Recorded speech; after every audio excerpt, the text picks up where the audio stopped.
പല സാഹചര്യങ്ങളിലും നിങ്ങൾക്കൊരു പവർഫുൾ പേഴ്സൺ ആയിട്ട് മാറണം എന്നുണ്ടെങ്കിൽ മറ്റുള്ള വ്യക്തികളെ മാനേജ് ചെയ്യാനും കൺട്രോൾ ചെയ്യാനും ആയിട്ട് നമുക്ക് അറിഞ്ഞിരിക്കണം. നിങ്ങളൊരു കാര്യം പറയുകയാണെങ്കിൽ അത് കേൾക്കുക പോലും ചെയ്യാത്ത വ്യക്തികളെ പോലും കൺവിൻസ് ചെയ്യാനായിട്ട് സാധിക്കണം. അങ്ങനെയാണെങ്കിൽ മാത്രമേ ഓപ്പോസിറ്റുള്ള വ്യക്തിയുടെ ബ്രെയിൻ റിയാക്റ്റീവ് ആയി മാറി നമ്മൾ പറയുന്ന കാര്യം അവർ കേൾക്കുന്നോ ഇല്ലയോ നമ്മൾ അവരെ കൊണ്ട് ചെയ്തെടുക്കണം എന്നുള്ള കാര്യത്തെ ചെയ്യിപ്പിക്കാനായിട്ട് സാധിക്കുള്ളൂ. ഫോർ എക്സാമ്പിൾ, നിങ്ങൾ എന്ത് തന്നെ പറഞ്ഞാലും കേൾക്കാത്ത ചെയ്യാത്ത ഒരു വ്യക്തിയെ കൊണ്ട് നിങ്ങൾ ചെയ്യണം എന്ന് വിചാരിക്കുന്ന ജോലി ചെയ്യിപ്പിക്കണം എന്നുണ്ടെങ്കിൽ നിങ്ങൾ ഡയറക്റ്റ് ആയിട്ട് പോയിട്ട് അവരെ കൊണ്ട് ഈ ജോലി ചെയ്യണം, ഇത് ഇത്ര ദിവസത്തിനുള്ളിൽ കംപ്ലീറ്റ് ചെയ്യണം എന്നുള്ള രീതിയിൽ പറയാതെ നിങ്ങൾ ആദ്യം തന്നെ പോയി അവരെ ജസ്റ്റ് ഒന്ന് ഡൗട്ട് ആയിട്ട് തന്നെ നല്ല രീതിയിൽ ഒന്ന് നോക്കിയതിന് ശേഷം ഇതിന് നീ ശരിയായി വരില്ല, ഇത് നിന്നെ കൊണ്ട് പറ്റില്ല എന്നുള്ള രീതിയിൽ പറയുക. അത് കേൾക്കുന്ന സമയത്ത് നിങ്ങൾ പറഞ്ഞത് തെറ്റാണ് എന്ന് പ്രൂവ് ചെയ്യാൻ വേണ്ടി തന്നെ ഇവർ ഫുൾ ഡെഡിക്കേറ്റഡ് ആയി ഇരുന്ന് വർക്ക് ചെയ്യാൻ ആരംഭിക്കും. എന്ത് കാര്യത്തിനാണെങ്കിലും ഓവർ ആയിട്ട് റിയാക്ട് ചെയ്യുന്നവര്, പിടിവാശിയോടുകൂടി ഇരിക്കുന്നവര്, ഭയങ്കര എമോഷണൽ ആയിട്ടുള്ള പീപ്പിൾ എല്ലാം തന്നെ ഇത്തരത്തിലായിരിക്കും റിയാക്ട് ചെയ്യുന്നുണ്ടാവുക.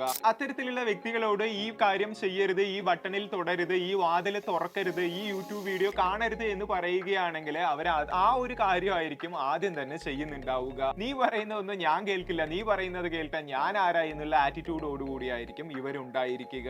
അവർക്ക് സ്വന്തമായിട്ട് തീരുമാനം എടുക്കുന്നതിനുള്ള ആ ഒരു ഫ്രീഡം എന്നുള്ളത് അവരുടെ കൈവിട്ട് പോകുന്നത് പോലെ ഫീൽ ചെയ്യുന്നത് കൊണ്ടാണ്. പക്ഷെ ഇത്തരത്തിൽ ഇവര് റിയാക്ട് ചെയ്യുന്നത് ഇവരെ കൺട്രോൾ ചെയ്യണം, മാനിപ്പുലേറ്റ് ചെയ്യണം എന്ന് വിചാരിക്കുന്ന വ്യക്തികൾക്ക് ഒരു അഡ്വാൻറ്റേജ് ആയിരിക്കും.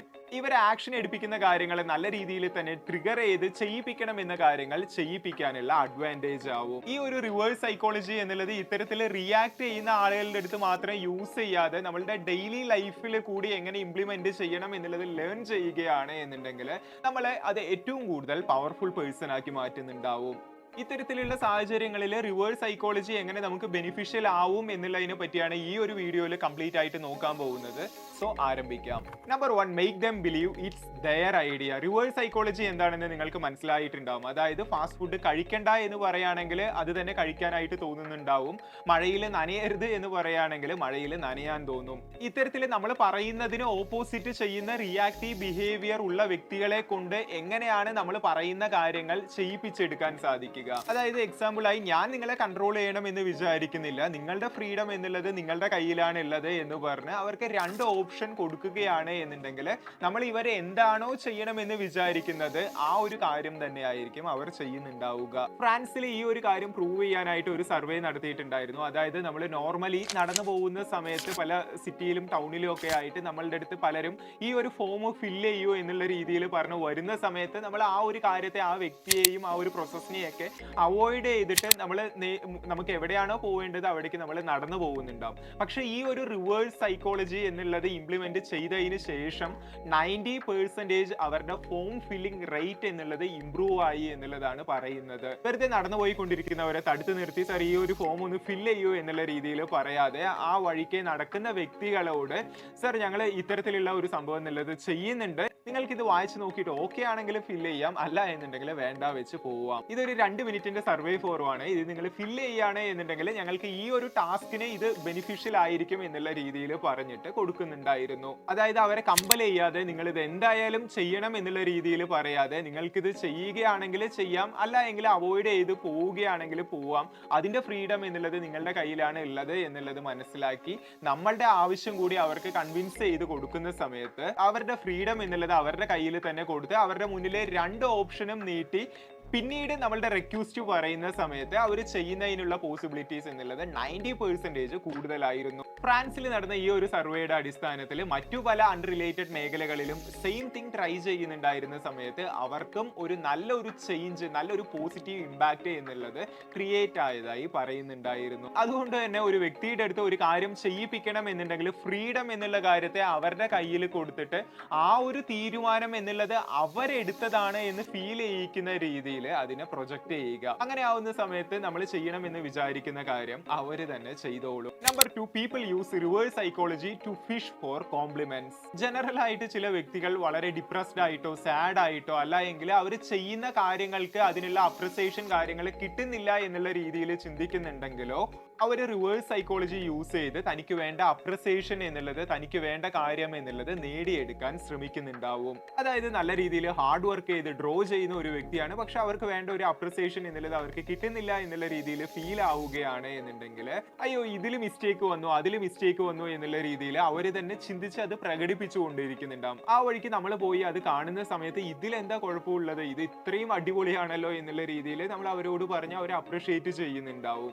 ഇത്തരത്തിലുള്ള കോംപ്ലിമെന്റിനും അപ്രിസിയേഷനും വേണ്ടിയിട്ട് നല്ല രീതിയിൽ പെർഫോം ചെയ്യുന്ന വ്യക്തികൾ തന്നെ റിവേഴ്സ് സൈക്കോളജി എന്നുള്ളത് യൂസ് ചെയ്യുന്നുണ്ടാവും. നമ്മുടെ ഡേ ടു ഡേ ലൈഫിൽ കൂടി നമ്മൾ ഈ ഒരു കാര്യം എന്നുള്ളത് എക്സ്പീരിയൻസ് ചെയ്തിട്ടുണ്ടാവും. അതായത് നമ്മുടെ ഏതെങ്കിലും ഒരു കൂട്ടുകാരൻ നല്ല രീതിയിൽ എടാ ഞാൻ ഒന്നും തന്നെ പഠിച്ചിട്ടില്ല, ഒന്നും തന്നെ എക്സാമിന് എഴുതിയിട്ടില്ല എന്നുള്ള രീതിയിലൊക്കെ പറയുന്നുണ്ടാവും. പക്ഷെ ആൾക്ക് റിസൾട്ട് വരുന്നുണ്ടാവുന്ന സമയത്ത് നല്ല രീതിയിൽ മാർക്ക് ഉണ്ടാവും.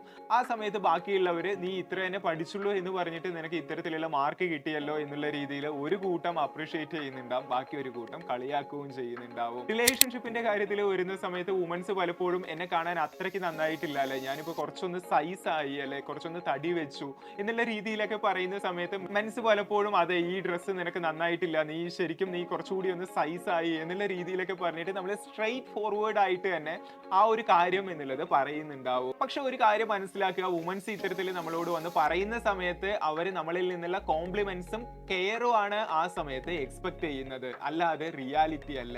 ഈ ഒരു കാര്യം അറിയാതിരിക്കുന്നത് കാരണമാണ് ഒരുപാട് റിലേഷൻഷിപ്പിലൊക്കെ പല മിസ്അണ്ടർസ്റ്റാൻഡിങ് എന്നുള്ളത് തന്നെ വരുന്നത് എന്നാണ് പറയുന്നത്. സോ ഈ ഒരു നോളേജ് എന്നുള്ളത് ഇപ്പോൾ നിങ്ങൾക്ക് കിട്ടിയ സ്ഥിതിക്ക് ഇത് ഇംപ്ലിമെന്റ് ചെയ്തുകൊണ്ട് മുന്നോട്ട് പോവുക.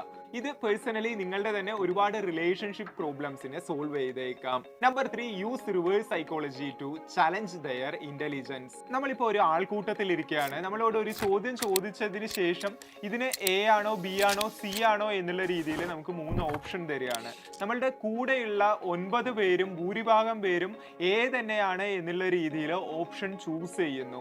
പക്ഷെ അത് നമുക്ക് സി ആണ് എന്നുള്ളത് നമ്മളുടെ ഉള്ളിൽ തോന്നുന്നു എന്നുണ്ടെങ്കിലും അത് നമ്മളുടെ ഭൂരിഭാഗം പേരുടെയും ഉത്തരം എന്നുള്ളത് നമ്മളുടെ ഇന്റലിജൻസിനെ ചലഞ്ച് ചെയ്യുന്നത് കാരണം നമ്മളും ആ ഒരു എ എന്നുള്ള ഓപ്ഷൻ ആയിരിക്കും സെലക്ട് ചെയ്യുന്നതിനുള്ള പോസിബിലിറ്റി. ഇത് തന്നെ നമ്മൾ പല അഡ്വർടൈസ്മെന്റിലും മറ്റുമൊക്കെ കാണാറുണ്ടാവും. അതായത് നാപ്തോളിന്റെയും മറ്റുമൊക്കെ പരസ്യത്തിൽ ഇദ്ദേഹം മേടിച്ചു, ഈ ഒരു സ്ഥലത്ത് നിന്ന് മേടിച്ചു, മറ്റൊരാൾ മേടിച്ചു, ഇദ്ദേഹം മേടിച്ചു എന്നുള്ള രീതിയിൽ ഒരുപാട് പേര് ആ ഒരു പ്രൊഡക്റ്റ് മേടിച്ചു എന്നുള്ള രീതിയിൽ നമ്മളോട് പ്രൊജക്ട് ചെയ്യുന്ന സമയത്ത് നമ്മളും ആ ഒരു ഡിസിഷൻ തന്നെ എടുക്കുന്നതിനുള്ള പോസിബിലിറ്റി ഉണ്ടാവും. അതായത് ഡിസിഷൻ എടുക്കുക എന്നുള്ളത് പറയുന്നതിനേക്കാളും ഡിസിഷൻസിനെ മാനിപ്പുലേറ്റ് ചെയ്യുക എന്ന് പറയാം. യൂഷ്വലി നല്ല ഹൈ പൊസിഷനിലുള്ള പല വ്യക്തികളും ഈ ഒരു കാര്യത്തെ മനസ്സിലാക്കി അവരുടെ പൊസിഷൻ എന്നുള്ളത് മെയിൻറ്റെയിൻ ചെയ്യുന്നതിനുള്ള ഒരു സ്ട്രാറ്റജി ആയി തന്നെ യൂസ് ചെയ്യുന്നുണ്ടാവും. അതുകൊണ്ട് തന്നെ ഏതൊരു തീരുമാനം എടുക്കുമ്പോഴും അത് അപ്പോഴുള്ള ആ ഒരു സിറ്റുവേഷൻ കാരണമാണോ നിങ്ങൾ ആ ഒരു ഡിസിഷൻ എടുക്കുന്നത്, അതോ നിങ്ങൾക്ക് നിങ്ങൾ നല്ല രീതിയിൽ ആലോചിച്ചിട്ടാണോ ആ ഒരു തീരുമാനം എടുക്കുന്നത് എന്നുള്ള കാര്യത്തിൽ ക്ലാരിറ്റി ആയിരിക്കുക. 4ാമത്, pretend like you are not interested.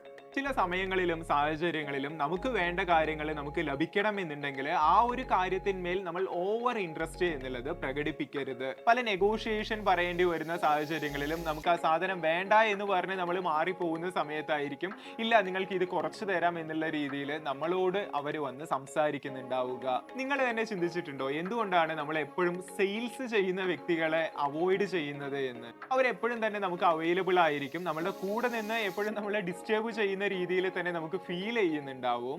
അവരുടെ പ്രയോറിറ്റി ടാർഗറ്റ് കാര്യങ്ങൾ മൈൻഡിൽ വെച്ചായിരിക്കും നമ്മളോട് സംസാരിക്കുന്നുണ്ടാവുക.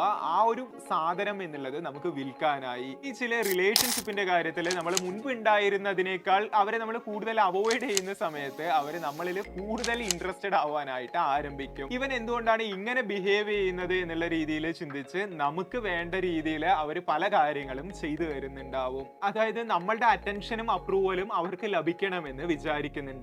സോ ബിഗിനിങ്ങിൽ ഇൻട്രസ്റ്റ് കാണിച്ചതിന് ശേഷം അതിനെ അവോയ്ഡ് ചെയ്യുക എന്നുള്ള ഒരു കാര്യം എന്നുള്ളത് നമ്മളുടെ നെഗോഷിയേഷൻ പവർ എന്നുള്ളതിനെ വർദ്ധിപ്പിക്കും എന്നുള്ളത് മനസ്സിലാക്കുക. Number 5, start to value your time. ഈ ഒരു ലോകത്തിൽ കുറവായി ഇരിക്കുന്ന കാര്യങ്ങൾക്കായിരിക്കും ഏറ്റവും കൂടുതൽ വാല്യൂ ഉണ്ടാവുക, അല്ലെങ്കിൽ ലിമിറ്റഡ് ടൈമിന് മാത്രം അവൈലബിൾ ആയിരിക്കുന്ന കാര്യങ്ങൾ. സോ നിങ്ങളോട് ആരെങ്കിലും വാടാ നമുക്ക് പുറത്തു പോവാം, ഈ സിനിമയ്ക്ക് പോവാം, കറങ്ങാൻ പോവാം എന്നുള്ള രീതിയിലൊക്കെ ആരെങ്കിലും സംസാരിക്കുകയാണെങ്കിൽ ഇല്ല എനിക്ക് ഈ വർക്ക് ഉണ്ട്, ഇത് കംപ്ലീറ്റ് ചെയ്തതിന് ശേഷം വേണമെങ്കിൽ നോക്കാം എന്നുള്ള രീതിയിൽ സംസാരിക്കുന്നത് മൂലം നമ്മളുടെ ടൈം എന്നുള്ളത് അവരും കൂടി വാല്യൂ ചെയ്യാൻ ആരംഭിക്കും. റീസെന്റ് തക്കാളിയുടെ വില കൂടിയത് കാരണം ഉണ്ടായിട്ടുള്ള സിറ്റുവേഷൻസ് എന്നുള്ളത് നമുക്ക് തന്നെ മനസ്സിലായിട്ടുണ്ടാവും. അതായത് പല മീംസിലും തക്കാളിയുടെ വിലയും ആപ്പിളിന്റെ വിലയും ഒരുപോലെ ആയി എന്നുള്ള രീതിയിലൊക്കെ പറഞ്ഞു വരുന്നുണ്ടായിരുന്നു. തക്കാളി ഒരു സമയത്ത് ഫുള്ളി അവൈലബിൾ ആയി ഒരുപാട് ഉണ്ടായിരുന്നു എന്ന് പറയുന്ന സമയത്ത് അതിന്റെ വാല്യൂ എന്നുള്ളത് ആരും തന്നെ മനസ്സിലാക്കിയിരുന്നില്ല. പക്ഷെ അതിന്റെ സപ്ലൈ എന്നുള്ളത് കുറവാണ് എന്നുള്ളത് മനസ്സിലാക്കി സെയിം ടൈം അതിന്റെ ഡിമാൻഡ് എന്നുള്ളത് ഉണ്ടായിക്കൊണ്ടേയിരിക്കുന്ന സമയത്ത്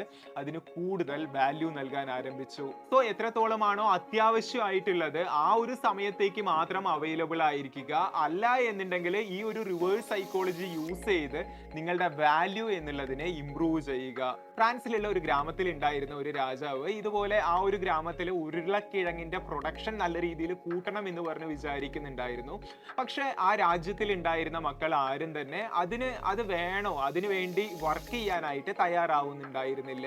അപ്പോൾ ആ ഒരു സമയത്ത് ഇതിനെ എന്ത് ചെയ്യാം എന്നുള്ള രീതിയിൽ രാജാവ് നല്ല രീതിയിൽ ഒന്ന് ചിന്തിച്ചതിന് ശേഷം രാജകൊട്ടാരത്തിന്റെ വളപ്പിൽ നിന്ന് ഉരുളക്കിഴങ്ങ് മോഷണം പോകുന്നു എന്നുള്ള രീതിയിലുള്ള ഒരു ന്യൂസും അതുപോലെ ഉരുളക്കിഴങ്ങ് കൃഷിക്ക് ഒരു പ്രൊട്ടക്ഷൻ അവരുടെ ഗാർഡ് പ്രൊട്ടക്ഷൻ നിൽക്കുന്ന ഒരു രീതിയിലുള്ള ഒരു സെറ്റപ്പ് കാര്യങ്ങളും ഒക്കെ ചെയ്യുന്നുണ്ടായിരുന്നു. ഇത് കണ്ടതും ഗ്രാമത്തിലുള്ള ഒരുപാട് പേര് ഉരുളക്കിഴങ്ങ് എന്നുള്ളത് ഇത്രയ്ക്ക് വാല്യൂബിൾ ആയിട്ടുള്ള ഒരു തിങ്ങാണോ എന്നുള്ള രീതിയിൽ ചിന്തിച്ച് അവരും അവരുടെ വളപ്പിൽ ഉരുളക്കിഴങ്ങ് എന്നുള്ളത് കൃഷി ചെയ്യാൻ ആരംഭിച്ചു. രാജാവ് ശരിക്കും സ്കാർസിറ്റിയുടെ പ്രിൻസിപ്പിൾ ആയിരുന്നു യൂസ് ചെയ്തിട്ടുണ്ടായിരുന്നത്. സോ ഈ ഒരു പ്രിൻസിപ്പിൾ യൂസ് ചെയ്യുകയാണെങ്കിൽ ഈ പറഞ്ഞ 5 കാര്യങ്ങൾ യൂസ് ചെയ്യുകയാണ് എന്നുണ്ടെങ്കിൽ നമുക്ക് നമ്മളുടെ ലൈഫിൽ ഏറ്റവും കൂടുതൽ പവർഫുൾ പേഴ്സൺ ആയിട്ട് മാറുക എന്നുള്ളതും പോസിബിൾ ആണ്. ഈ പറഞ്ഞ കാര്യങ്ങളിൽ നിങ്ങൾ ആദ്യം ഏതാണ് ഇംപ്ലിമെന്റ് ചെയ്യാനായിട്ട് പോകുന്നത് എന്നുള്ളത് കമന്റ് സെക്ഷനിൽ അറിയിക്കുക.